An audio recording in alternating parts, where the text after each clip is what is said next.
वास्तव में विद्या प्राप्त करने हेतु श्रम की तो आवश्यकता ही नहीं होती, केवल एकाग्रता और समर्पण पर्याप्त है। ज्ञान तो आत्मा का सहज गुण है और आप बुद्धिमान। आप ही बताइए, विद्या ग्रहण करते समय मन एकाग्र क्यों नहीं रहता?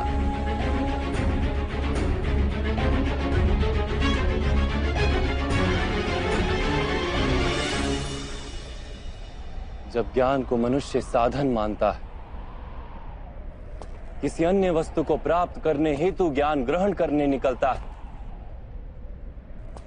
तब ज्ञान ग्रहण करते समय उसका मन स्थिर नहीं हो पाता। ज्ञान उसकी आत्मा का गुण नहीं बन पाता। जैसे रंग वस्त्र का अपना गुण नहीं होता, इसीलिए सूर्य प्रकाश में तप कर रंग छूट जाता है। जो व्यक्ति अमूल्य ज्ञान का मोल जानकर ज्ञान प्राप्त करता है, वो उत्तम बन जाता है। किंतु जो व्यक्ति कुछ और प्राप्त करने के आशय से ज्ञान प्राप्त करता है, वो जीवन भर श्रेष्ठ बनने की स्पर्धा में लगा रहता है, किंतु उत्तम नहीं बन पाता। आपने भी ज्ञान प्राप्त किया किसी आशय से, भगवान की शरण में रहकर भी आपका मन शांत नहीं हुआ। आप प्रतियोगिता करते रहे कहीं दूर बैठे अर्जुन के साथ। मैं लौटूंगा, पर इतना विश्वास दिलाकर जाता हूँ कि मैं भारतवर्ष का सबसे श्रेष्ठ धनुर्धर बनकर लौटूंगा और आपके सभी शिष्यों से श्रेष्ठ बनूंगा मैं। ज्ञान प्राप्ति का आपका आशय ही अनुचित था, तो इस विद्या का विस्मरण कैसे नहीं होता अंगराज? कैसे नहीं करता मैं प्रतियोगिता वासुदेव? कैसे समझौता कर लेता अपने जीवन के साथ? अवश्य ही ये घोर अपराध है राधे।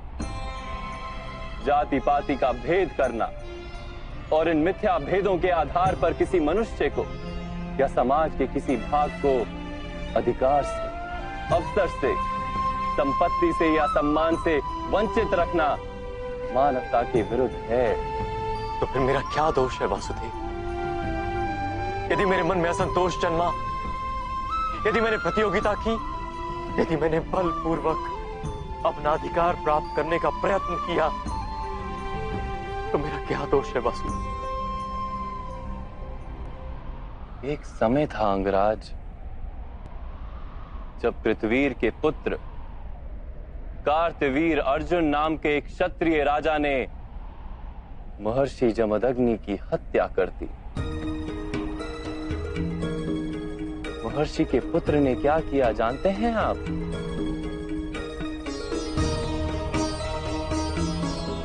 उन्होंने अपनी पीड़ा में भी विचार किया कि क्यों उनके पिता महर्षि जमदग्नि की हत्या की गई, कहां फैला था अधर्म। उन्होंने अपनी पीड़ा का विस्मरण कर दिया, समग्र समाज की पीड़ा को अपना लिया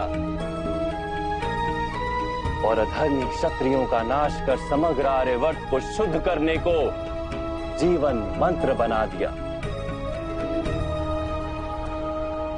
वो केवल प्रतिशोध लेकर बैठते तो आज भगवान परशुराम नहीं कहलाते।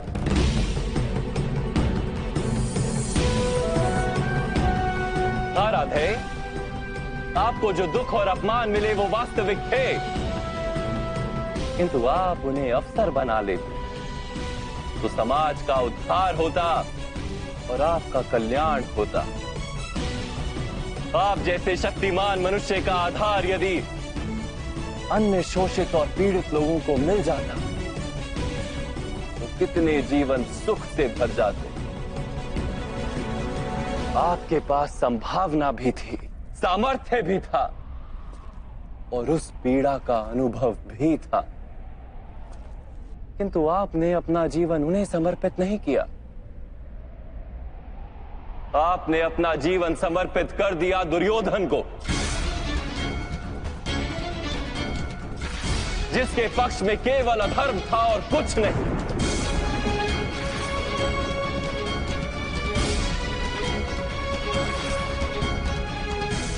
अब देखिए अपनी स्थिति। आप दुर्योधन के पक्ष में खड़े रहे, आप पांचाली के वस्त्र हरण जैसे पाप के भागी बने। आप अपनी माता का सम्मान नहीं कर पाए, अपने ही भाइयों के 2-2 पुत्रों की हत्या की आपने, और आज अपना धर्म गंवाकर, अपनी विद्या गंवाकर, अपना संतोष गंवाकर अपने ही अनुज के हाथों मरने के लिए सज खड़े।